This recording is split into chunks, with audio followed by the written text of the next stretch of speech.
Fala pessoal, beleza? Olha ele aí de volta, professor Laurens na área, beleza com vocês pessoal?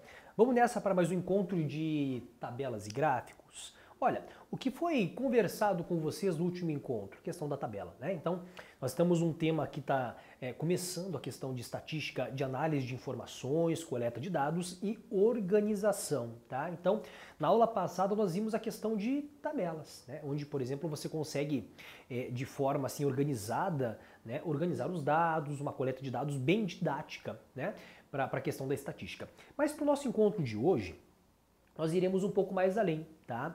Então, na questão de atratividade, de ser algo assim mais atraente, os gráficos, talvez, quando você fala em dados, coletas, exposição de informação, ele seja um pouco mais atraente na questão, por exemplo, de passar informação, né? Talvez uma tabela, por mais que você tenha várias cores diferentes na tabela, tons e tal, não fica tão bacana na questão de atrair um público, né? Então se imagina, por exemplo, se você está numa exposição, numa feira de ciências com um monte de criança, né? Então se você queira passar informação para essa criançada em forma de tabela, talvez não seja uma forma, né, tão atraente para elas, por mais que haja questão de cor, né? Então os gráficos, os diversos tipos de gráficos, eles podem talvez ser um pouco mais atraentes. Tá? Na questão, por exemplo, do formato, das barras, das coluninhas, né? Ele pode ser algo assim mais legal de você visualizar e de chamar mais atenção na questão da informação. Tudo bem? Então nós veremos no encontro de hoje a questão dos gráficos. Gente, é o seguinte, eu quero te passar, antes de chegar nos vários tipos de gráficos, né, a introdução, né? Como que começaria a questão de você interpretar um pouquinho mais essa questão de gráfico. Então eu vou falar para vocês um pouquinho sobre isso aqui, ó. Quando você trabalha lá em função, na matemática, quando você faz, por exemplo, a questão de gráficos de várias funções, você utiliza muito esse plano cartesiano, né? Plano cartesiano. Olha, o plano cartesiano é quando você tem, por exemplo, aqueles dois eixos, lembra? Eixo X, eixo Y, que são perpendiculares, eles formam 90 graus. Então você tem, por exemplo, essa ideia aqui, né? Então, na questão do gráfico, você tem muito esse conceito primitivo, né, do plano cartesiano, ok? Então, por exemplo, no plano cartesiano aqui, ó, nós tínhamos aqui o eixo X, que a nomenclatura assim bem técnica, chamado de eixo abscissa, né? E aqui você tinha o eixo Y, que também é chamado de eixo ordenado. Mas a ideia desse plano cartesiano, que quando você ainda era criança e brincava de alguns jogos didáticos, como por exemplo o Batalha Naval, onde por exemplo cada pontinho, cada por exemplo barco que você utilizava, ele tinha coordenadas, né? Então uma coordenada para o eixo, por exemplo, X, vamos supor aqui, ó, uma coordenada 2, né? E tinha por exemplo uma coordenada aqui, ó, para um eixo Y, vamos supor que seja a coordenada 3. Então esse ponto aqui, ó, esse ponto ele vai ter, por exemplo, um afastamento 2 para x e uma altura 3 para y. Então essa é a ideia, né? Que você pode até representar esse pontinho aqui, ó, em forma de par ordenado, né? Então 2 para x, 3 para y. Ou seja, essa ideia, pessoal, de plano cartesiano, ela vai ser uma ideia super primitiva para que você agora faça essa interpretação de gráfico. Você quer ver que esse ponto aqui, que tem coordenadas 2 e 3, ele pode ficar um pouco mais atraente? Se por um acaso você agora fizesse o seguinte, ao invés de fazer os pontilhadinhos com o ponto, eu poderia fazer o seguinte, ó. Aqui você tem, por exemplo, um ponto aqui, ó, onde ele vai ter uma certa altura. Então você poderia, por exemplo, pintar isso aqui, né? Então pintando aqui, ó, essa barra, ela continua com a mesma característica. Ela continua com a mesma altura, por exemplo, de 3. Percebe isso? Então já fica um pouco mais atraente, né? E nós poderíamos trocar, por exemplo, esses eixos, por exemplo, aqui de x e de y, por exemplo, outras variáveis. Olha só, eu poderia chamar, por exemplo, o eixo x aqui, ó, de meses, né? Por exemplo, aqui de meses. E poderia chamar esse eixo y, por exemplo, na questão aqui de quantidade, ou enfim, dinheiro, né? Então você pode fazer essa mudança. Mas notem, a estrutura principal é um plano cartesiano.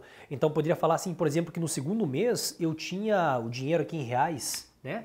R$3. Então, olhando então na questão então do eixo aqui na horizontal, nós temos, por exemplo, os meses, e aqui na vertical a questão do dinheiro, né? Quanto mais dinheiro eu tenho, mais alto fica essa barrinha.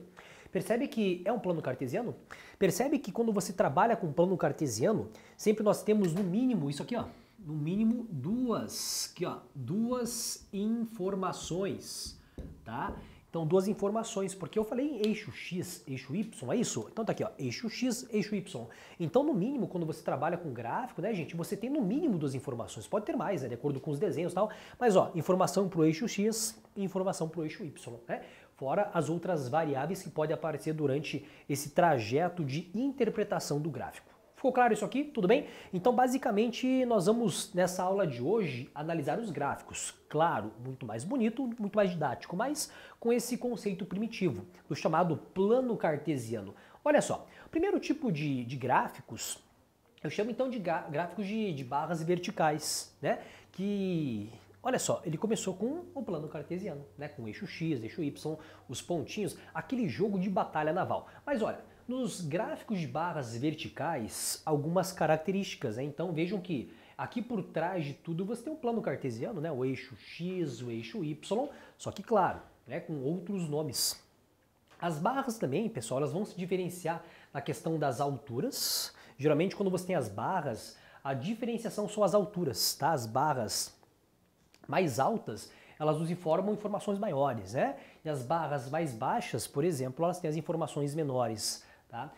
Uma outra situação na questão de gráfico, de barras, é por exemplo que as larguras das barrinhas elas podem se diferenciar também, né? Nesse caso não é o caso, né? Mas às vezes a largura, as cores de barra, elas podem ser muito bem exploradas na questão do gráfico, né?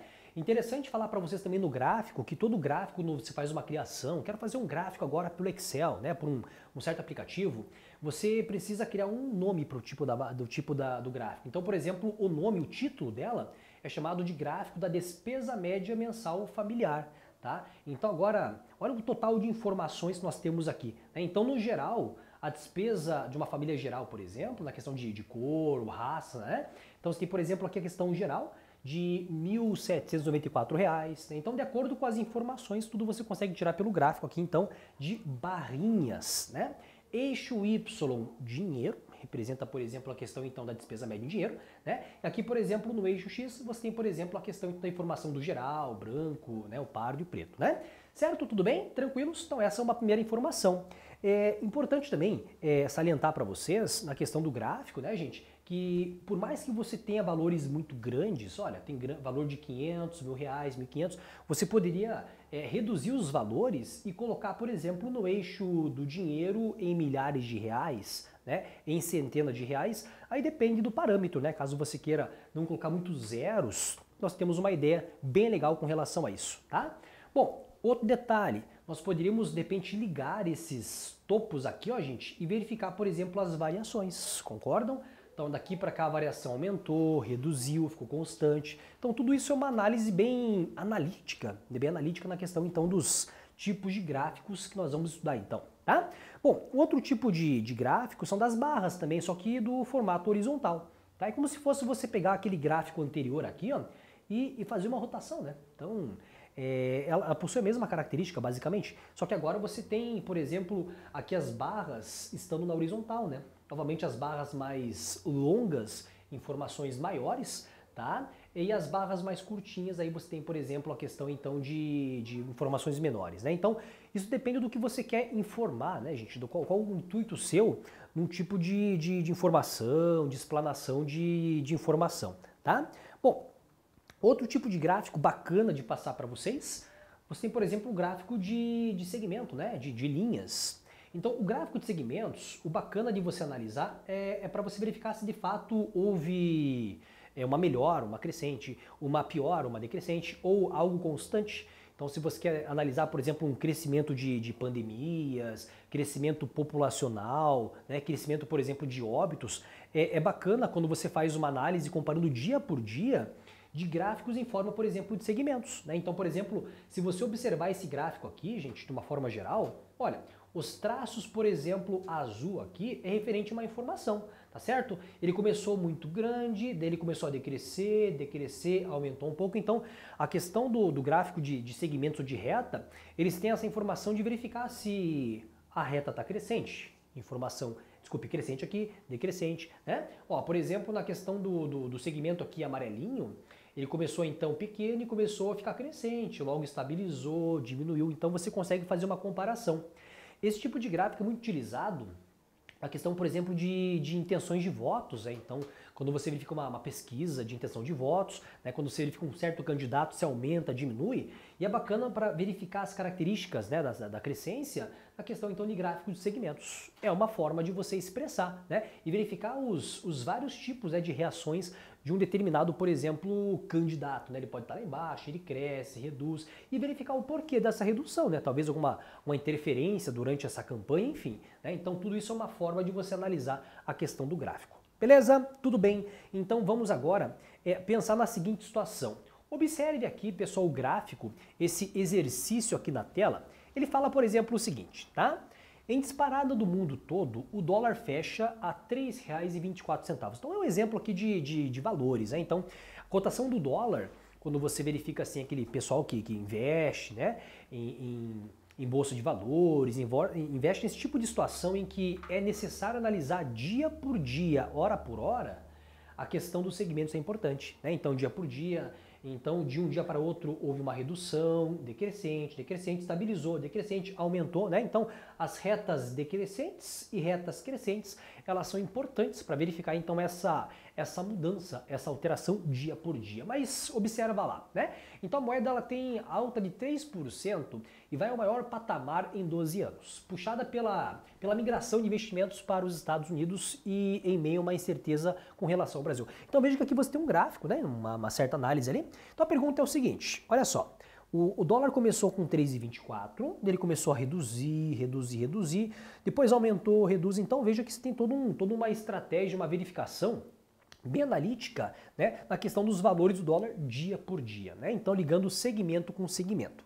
Perfeito. Então a pergunta é o seguinte, analisando o gráfico, é possível afirmar que o número de vezes em que o valor do dólar ficou abaixo de R$ 2 é equivalente a quanto? Então, gente, olha, aqui é bacana de você encontrar um valor abaixo de R$ 2 pegando uma régua. Né? Se você pegar uma régua, por exemplo, e verificar, por exemplo, a altura de R$ 2 mais ou menos, né, nesse patamar aqui, ó, os pontos que estarão para baixo de R$ 2 seriam, por exemplo, os valores, né, que estão abaixo de R$ 2. Assim que você faz, né? São os pontos abaixo dessa linha dos R$ 2. Olha que facilidade, olha que legal isso aí, né? Então, se você pegasse uma régua agora, então os pontos abaixo de uma determinada altura que é R$ 2 são os pontos que você tem o abaixo de R$ 2. É isso, né? Então, é simples de você interpretar. Então, vejamos aqui, ó, os valores abaixo de R$ 2, nós temos, por exemplo, 1,69. Então, aqui, ó, nós temos o número aproximadamente 1,69, é uma informação, né? Depois aqui, continuando, 1,76 é a próxima situação, né? Aqui, ó, 1,76. Depois, nós temos 1,66. Veja que eu estou aproximando, tá? Só para você ter uma noção dos valores menores que R$ 2, tá? Bom, depois nós temos aqui o próximo caso, o valor então aqui de 1,79, né? Então aqui é o número 1,79, também é um número menor que o R$ 2. Então agora basta você verificar quais são os números, quais são os pontos que estão abaixo desse nível, que seria o número 2, né? 1,79. Depois, por último, seguindo nessa linha aqui do tempo, né, você tem, por exemplo, o valor de 1,97, tá? Aqui, ó, o valor de 1,97. Então, o número de pontos ou valores menores que 2, 1, 2, 3, 4, 5, né? São 5 pontos que estão abaixo desse nível R$ 2. Perfeito! Então, tá certo, gente. Nos encontramos na próxima aula. Um grande abraço e até lá. Tchau!